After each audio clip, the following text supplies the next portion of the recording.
We've just spoken to Zach Hardacre, without doubt the star signing of Castleford Tigers in the off-season, and now we're meeting, we're calling him Superfan. First we met Shandy Bass, last week we had Duncan Mitchell from Halifax, and Mick Morgan, you are the Castleford Superfan, because the Castleford is everything to you, isn't it, as a club? Yeah, it is, Alex. It all kicked off really about, well, in 1984 we worked at Pit Acton Hall in Featherston on strike, and our pit was first to shut. Yeah. And I was playing at Oldham at the time, and Oldham were the first rugby league club to start the lottery. The Alf Davis and Nat Lofthouse. Yeah. They started Bolton Wanderers, and obviously the Nat Lofthouse. The Nat Lofthouse. Wow. Yeah. Lovely bloke, and Alf Davis, lovely bloke, and they started that lottery at, call it Lifeline. Yeah. And a lot of football clubs followed suit. So Oldham was first rugby league club, and I were at Oldham at the time, and they give me that bride of work. Obviously, Pits at shut, Pit Acton Hall first to shut. So I got a job helping out with lottery, and then when I finished playing. In '86, I was out of a job. So I went, my first club, Wakefield Trinity. Yeah. So I went to see Ted Richardson at Wakefield Trinity, but he didn't seem to want to know what's up at Oldham, whatever. So he didn't want to know, so that was a KB, bump.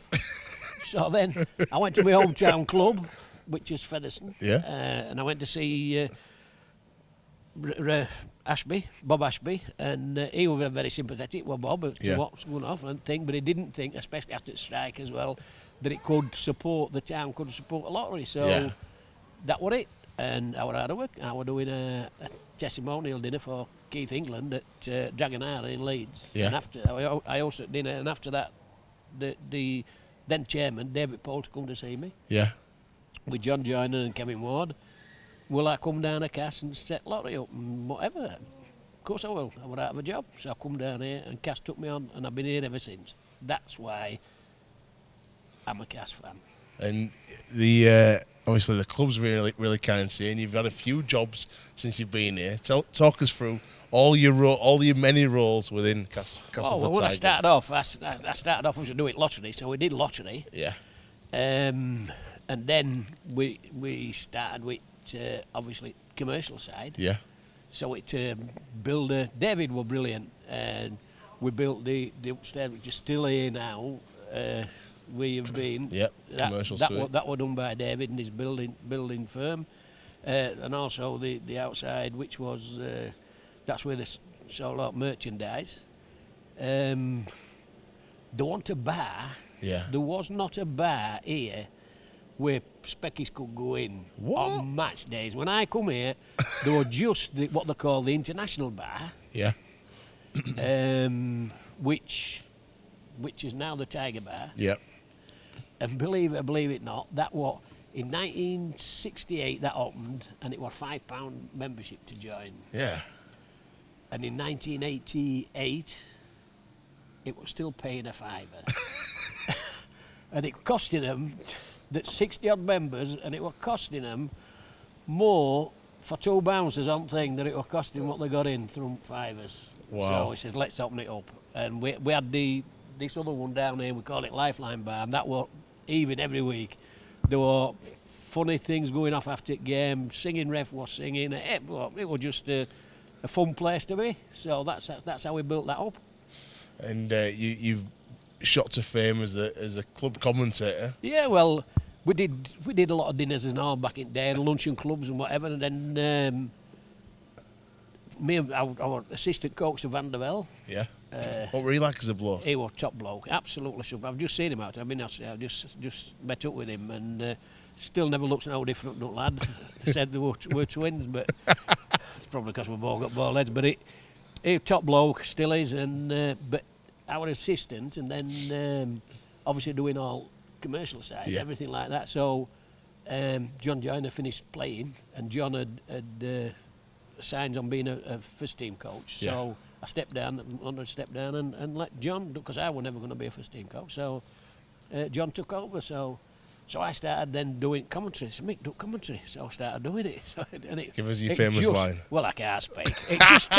It just took off. I mean, well, it's unbelievable how it took off. But yeah, Cass fans love it. I mean, referees probably don't, but Cass fans don't. What's your favourite game? Obviously, you're well known for the cup final in '94. Well, the '94 Eagle Trophy. Yeah, that's got to be up there because. Are you surprised about when it got broadcast and it just went mental? Yeah, you see, it were on BBC then. Yeah. Alex. It were on BBC, so we couldn't do gantry in Headingley. So there were a plug point as you come out with, and so we did it there, just in front of press box, and they were all Wigan directors and their wives in front of me, and quite a lot of fans. So you were doing it in the middle of it. So, and I'm like a fan when I'm watching. So, and I'm doing this here commentary, and to be fair.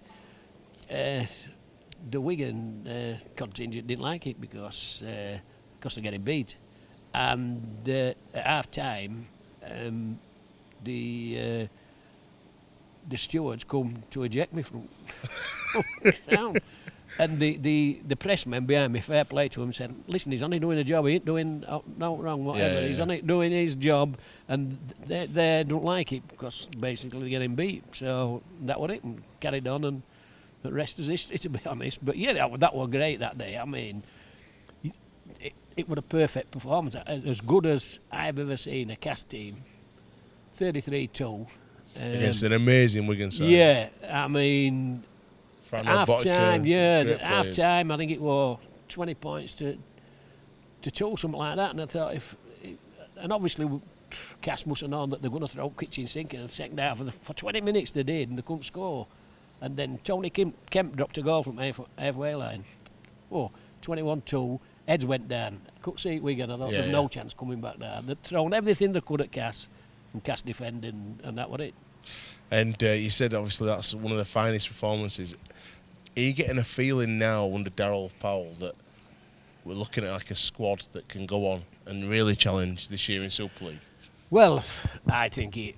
Absolutely superb. Whereas talking about as it top 4, I mean it was a question if we'd finish in bottom 2 or bottom 3 or 4. And we've had succession of Australian coaches, and the blokes who come to do a job, fair enough. But sometimes you don't know what somebody knows, and you have a look.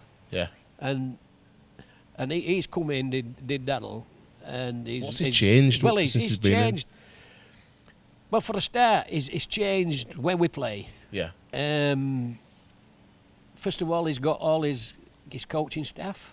He's got Casper, Tony Smith. He's got Ryan Sheridan. He's got Danny Orr.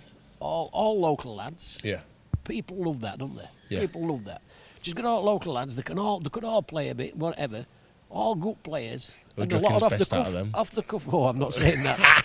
And listen, and that's what you want to see. You want to see some adventure, something. And I've always said with Australian thing. 5 players in the kick, they invented that game. Yeah. If you play that game against Australia, you're not going to beat them at it. They invented that game. You've got to do something different, and that's what I like. If I come down here and, all right, we want to win, I know we want to win, but sometimes you see a cracking game and we've got beaten, you come home and you think, well, I've seen a great game. What's your best memory of all your time at Cass? I love the fact that you sing Sweet Caroline when you win. I love that. I know it's been going too long. I just love it. I think it's just so real, isn't it? The people's passion's so real. Someone that can just come out, it's like I can't speak, but somebody, and then they start playing that, and everybody, I don't know where it began and whatever, and it's just took off, and everybody stops. You see, after the game, it's packed. It's round, nobody goes. Everybody stops to sing. You know what I mean? So. Of all your memories of being a Cass fan, on working at the club, what's your favourite memory of all? Favourite memory? There's loads, isn't there? But I mean, go to Wembley. I went to Wembley in '86 actually, because that's when I first started. I mean, that was absolutely fantastic because they hadn't won cup since '69-70. They won it 2 years on trot. Then just starting with lottery. And John Joyner captained the team that day, and again OKR, and Malcolm Real again, Roger Millward, and it was an absolutely fantastic game, and Cass won. So that did help. Yeah. Everything that we were trying to achieve with lottery at the time, you can imagine, can't you? You've just started out, and people's tried it before, whatever. But that just made it take off. So that's got to be my favourite memory because it helped me. Yeah. And Gas won cup. Last time we won cup. Well, mate, hopefully this year there's been more happy times ahead, and I reckon if you're ever going to win out, it could be well with this year. Well, I just look. You look at squad and there's 32 players there, so obviously he's got his strength in depth. You never know with injuries, and then things can happen on game day, and we all know that. But all things being equal, Cass should be up there come end of season, and I just every hot pundits are tipping us now, and so you just worry a bit. I've got you you just worry a little bit, like, but it's good, and I think players realise that, and I'm just looking forward to the season. I think going around town, everybody wants to stop you and say, hey, and whatever, and what do you think, whatever, and everybody's got the same opinion that this is the season where Cass are going to emerge. Well, let's hope so. We'll see you Friday night. I'll be coming up when I come and listen to you commentate, mate. It's great to have you on. The super fan, Mick Morgan. Cheers. Whether it's power station, factory or stadium, covering installation or maintenance, Spec, the specialist power contractor to industry.